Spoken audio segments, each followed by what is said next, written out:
주님께서 여러분과 함께 루카가 전한 거룩한 복음입니다.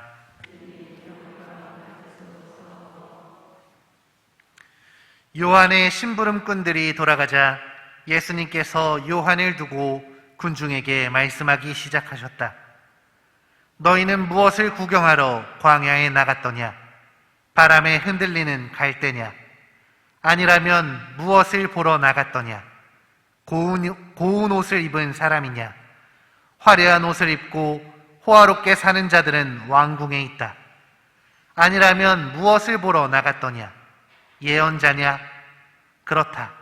내가 너희에게 말한다. 예언자보다 더 중요한 인물이다. 그는 성경에 이렇게 기록되어 있는 사람이다. 보라, 내 앞에 나의 사자를 보낸다. 그가 내 앞에서 너의 길을 닦아 놓으리라. 내가 너희에게 말한다. 여자에게서 태어난 이들 가운데 요한보다 더 큰 인물은 없다. 그러나 하느님의 나라에서는 가장 작은 이라도 그보다 더 크다. 요한의 설교를 듣고 그의 세례를 받은 백성은 세리들까지 포함하여 모두 하느님께서 의로우시다는 사실을 받아들였다. 그러나 요한에게서 세례를 받지 않은 바리사이들과 율법교사들은 자기들을 위한 하느님의 뜻을 물리쳤다. 주님의 말씀입니다. 그리스도님 찬미합니다.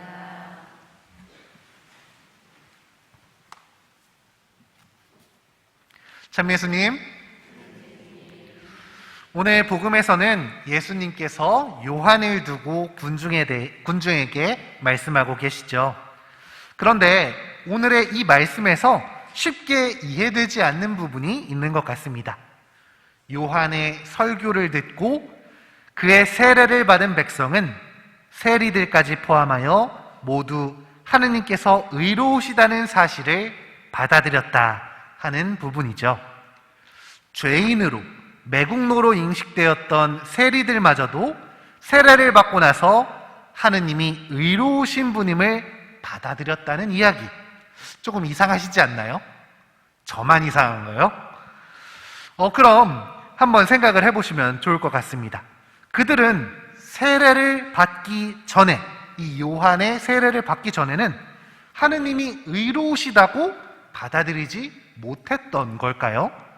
또 요한에게 세례를 받았다고 해서 그들의 삶이 완전 180도 극적으로 변하거나 그들에게 찍혔던 낙인이 사라지지 않았을 텐데 무엇이 그들의 마음을 바꿔놓은 것일까요? 세례자 요한은 요르단 지역 주변에서 회개하여라 하고 주님의 말씀을 선포하였습니다. 그리고 그를 찾아온 수많은 사람들에게 죄의 용서를 위한 회개의 세례를 베풀었죠. 수많은 죄인들, 세리와 창녀들처럼 당시 사람들에게 손가락질 받던 사람들은 요한을 찾아 그곳으로 길을 나섰습니다. 이미 사람들에게 죄인으로 낙인 찍혔던 사람들, 공동체에서 버림받고 희망도 꿈도 없이 살아도 사는 게 아니었던 이 사람들은 예언자라고 소문난 요한에게 한 줄기 희망을 걸고 그를 찾습니다.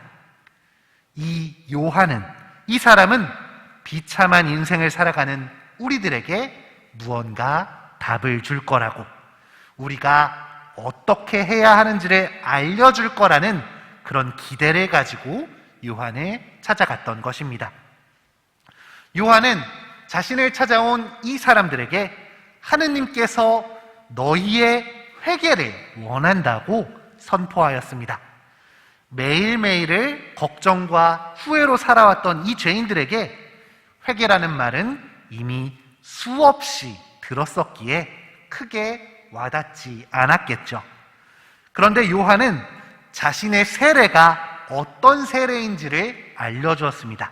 그의 세례는 단순한 회개의 세례가 아니라 죄의 용서를 위한 회개의 세례라고 사람들에게 알려준 것이죠.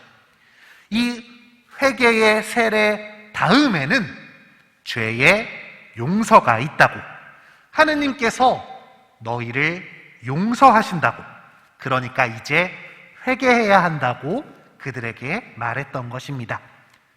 율법 아래에서 이미 죄인으로 살아갔던 이 사람들은 벗어날 수 없는 죄의 굴레에 사로잡혀 있었습니다. 그런 그들에게 하느님은 희망을 주시는 분이 아니라 나를 죄인으로 만든 율법을 내려주신 무서운 심판자였겠죠. 요한은 하느님을 오해하고 있는 이런 사람들에게 주님께서 너희를 용서하실 거라고, 너희들에게 찍혀있는 이 낙인에 끝이 있다고 알려주었습니다. 그들에게 다시 희망을 전달한 것입니다.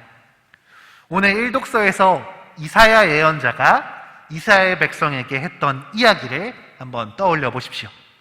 내가 잠시 너를 버렸지만 크나큰 자비로 너를 다시 거두어드린다. 내 얼굴을 잠시 너에게서 감추었지만 영원한 자애로 너를 가엾이 여긴다. 라는 이 하느님의 말씀을 요한은 사람들에게, 죄인들에게 전했던 것입니다. 그는 사람들에게 이제 너희가 다시 공동체로 돌아갈 수 있다고, 죄인으로서가 아니라 하느님의 자녀로서 그분 곁에 설 수 있다는 희망을 심어주었습니다. 그렇게 죄인들은 하느님이 아직 나를 버리지 않으셨구나, 나도 바뀔 수 있구나 하는 희망이 있음을 떠올리게 된 것이죠.